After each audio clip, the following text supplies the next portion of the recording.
Okey, bismillahirrahmanirrahim. Assalamualaikum warahmatullahi taala wabarakatuh. Salam sejahtera, selamat petang. So hari ni kita nak cerita pasal update jemaah haji. Seperti yang seperti yang kita dah ketahui, tahun ini kerajaan Arab Saudi buka musim haji untuk jemaah dari luar negara Arab lah. So Malaysia pun tidak terkecuali. So tahun ni alhamdulillah kita dapat hantar kita punya bakal-bakal jemaah haji daripada negara kita mungkin dalam 14,000 orang.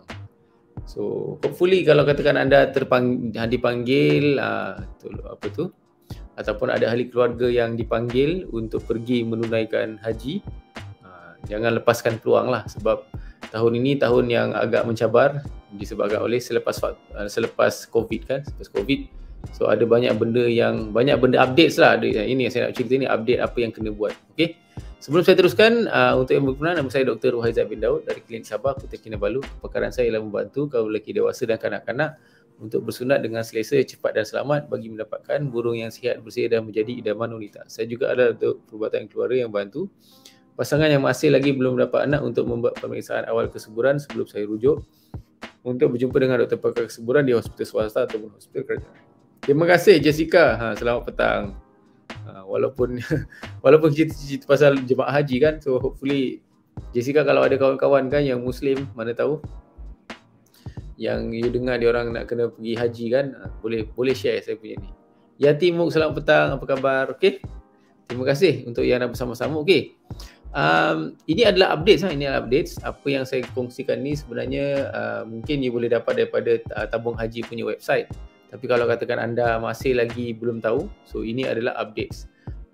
Yang penting yang perlu anda tahu ialah satu, kita punya jumlah jemaah berkurang berbanding sebelum-sebelum ini. Itu yang pertama. Yang kedua, dia punya syarat untuk anda layak secara medical fitness, secara dari segi perubatan, dari segi kesihatan sangat ketat.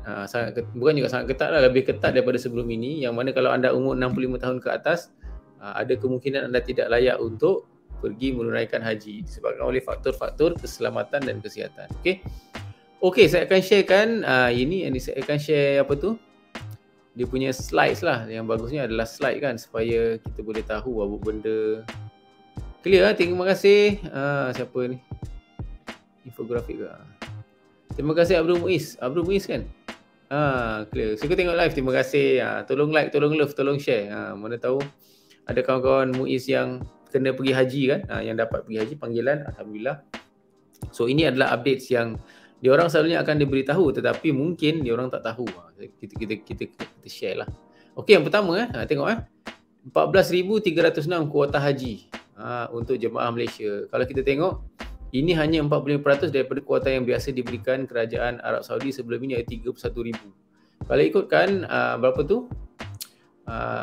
Arab Saudi beri kuota kepada setiap negara, ya 1% ke? 1% ke? Saya rasa 1%. 1% daripada jumlah penduduk negara tu. Kalau jumlah penduduk negara tu 32 juta kan? So by right kita dapat 32,000 yang pergi.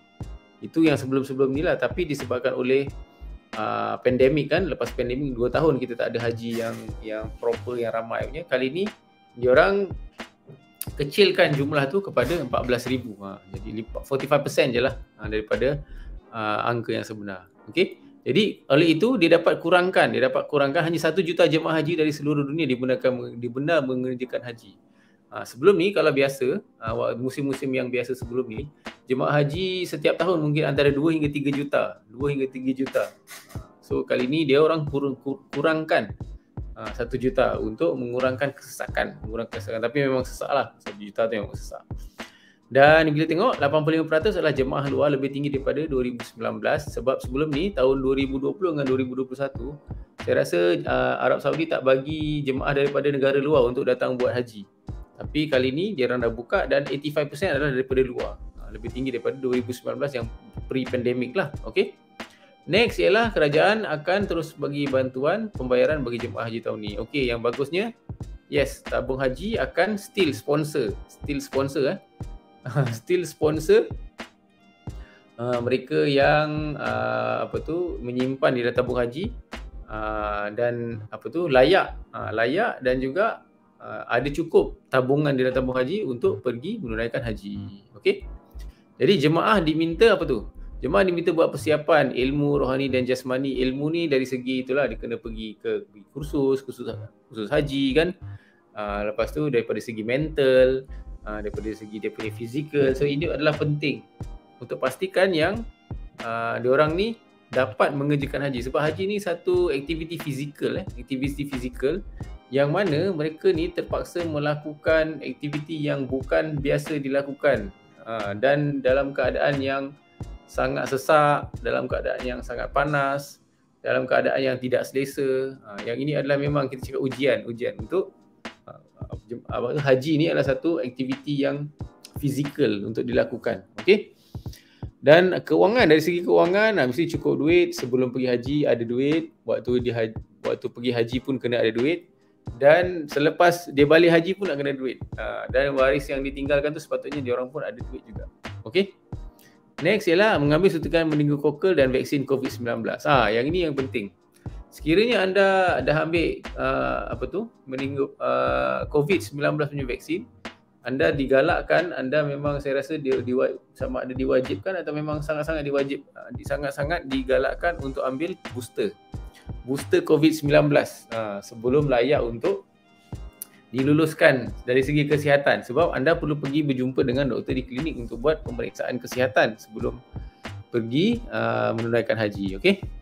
Di waktu dekat situ tu ada tulis situ vaksin COVID-19, adakah dapat booster atau tidak. Selalunya booster ni hanya diberi kalau katakan anda dah lengkap lah 1-2 dosa, so booster dia bagi, so kita boleh sign, tak jadi isu. Okey, kita tengok dekat sini dia punya syarat dia. Syarat dia yang sebelah kanan tu kan, berusia 65 tahun ke bawah. Maksudnya kalau anda berumur 66 tahun ke atas, anda dah tak layak untuk pergi haji tahun ni. Kita tak tahulah, tahun depan mungkin dia akan buka balik sampai umur 70 tahun. So sekiranya anda dah umur 70 tahun, tak ada, tahun ni bukan tidak layak untuk pergi haji kalau umur 70 sudah. Dan tiada penyakit kronik. Tiada penyakit kronik ni antaranya ialah kanser. Orang yang ada kanser, dia orang tak layak. Ada banyak, dia punya kriteria dia sangat strict untuk mengurangkan risiko anda jatuh sakit sewaktu melakukan haji. Okey. Jadi penyakit kronik, dan ada sijil vaksinasi COVID-19, nampak? Dan juga mengemukakan keputusan negatif ujian PCR 72 jam dari masa terdepan. Yang ini waktu nanti nak pergilah. Bila dah sampai waktu, dalam 2-3 hari sebelum pergi tu, kita kena buat PCR untuk pastikannya anda negatif, baru layak untuk pergi buat haji. Okey. Jadi ini adalah updates. Yang paling mengejutkan ialah yang inilah, berusia 65 tahun ke bawah dan tak ada penyakit kronik. Sebab kalau begitu akan ada ramai yang dipanggil, tapi bila dia buat pemeriksaan kesihatan mungkin dia tak layak. So yang kita risau. Okey. Okey, ada soalan tak? Kalau ada soalan boleh tolong tanya. Mana tahu ada ahli keluarga yang bakal menunaikan haji tahun ni. Okey, next saya nak share pasal, stop screen yang ni dulu. Kita nak share pasal imunisasi pula. Seperti yang saya cakap tadi, yang wajib sekarang ni, selain daripada meningokokal, COVID-19 punya vaksin adalah wajib, dan juga dia punya booster adalah wajib. Itu kena tahu. Next ialah ni.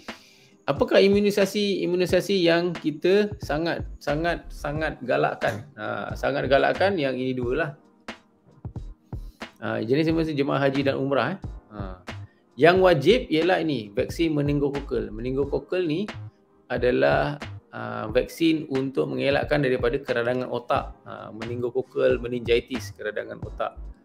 Jadi anda perlu dapatkan vaksin ini di klinik kesihatan ataupun klinik swasta yang berdekatan, yang mana ada simpan stok meningokokal vaksin, boleh ambil. Selalunya dia pakai inilah meningokokal ni, quadrivalent ni, conjugate ACYW135. Okey. Suntikan ni adalah wajib disebabkan oleh, daripada dulu lagi memang kerajaan Arab Saudi wajibkan. Kerajaan Arab Saudi wajibkan sekiranya anda nak pergi haji ataupun umrah, mesti ada vaksin meningokokal ni. Sebab meningokokal ni dia disebabkan oleh bakteria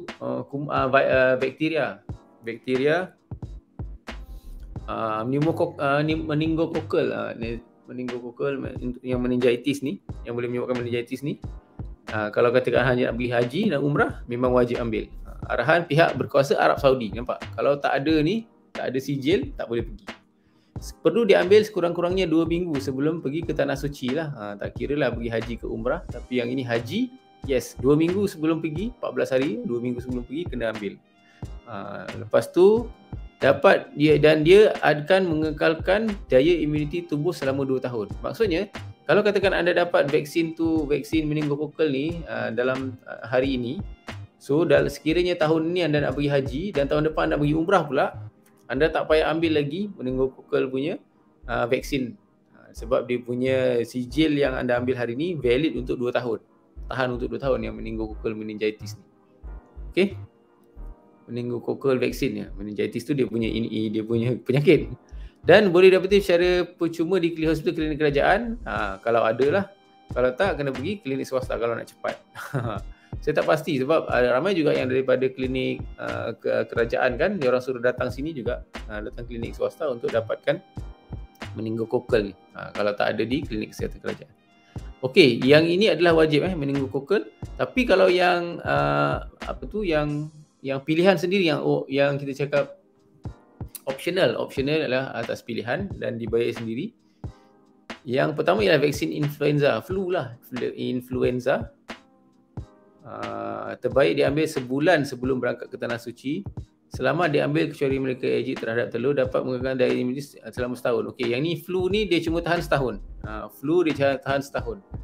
Aziana Yusof, selamat petang, selamat hari raya. Selamat hari raya, maaf saya batin. Mana tahu ada ahli keluarga Aziana yang dapat panggilan pergi haji kan.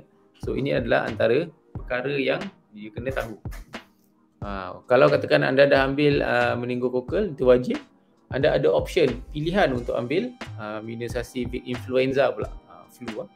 Flu setiap setahun, dia kena renew setiap tahun. Dan juga yang vaksin yang ketiga ialah pneumokokal. Pneumokokal yang ni untuk jangkitan radang paru-paru. Influenza ni flu lah, flu. Vaksin ini mencegah radang serius di paru-paru disebabkan bakteria, pneumokokal, pneumonia. Penyakit ini merupakan penyakit utama di kalangan warga tua di Tanah Suci, dapat mengekalkan daya imuniti selama 5 tahun. Okey? 5 tahun maksudnya kalau ada katakan anda ambil pneumokokal punya vaksin, bakteria pneumokokal ni, against bacterial pneumococcal bacteria, dia boleh tahan selama 5 tahun. Maksudnya tahun ini, tahun depan, untuk 5 tahun yang akan datang daripada tahun yang sekarang ni sampai 2025, 2026, 2027. Kalau katakan anda pergi menunaikan haji atau umrah, tak payah ambil pneumococcal lagi. Tapi yang wajibnya ialah meningokokal sebab dia hanya valid untuk 2 tahun. Okey? So ini adalah updates yang saya nak share kan. Sebab apa? Ramai yang sudah start datang. Mereka yang dah datang, mereka yang dah dapat panggilan kan, diorang akan pergi ke klinik kesihatan ataupun ke klinik swasta yang menjadi pemeriksa jemaah haji tu untuk buat pemeriksaan, dan mereka perlu ambil vaksin ni, meningokokal meningitis ni yang wajib ni.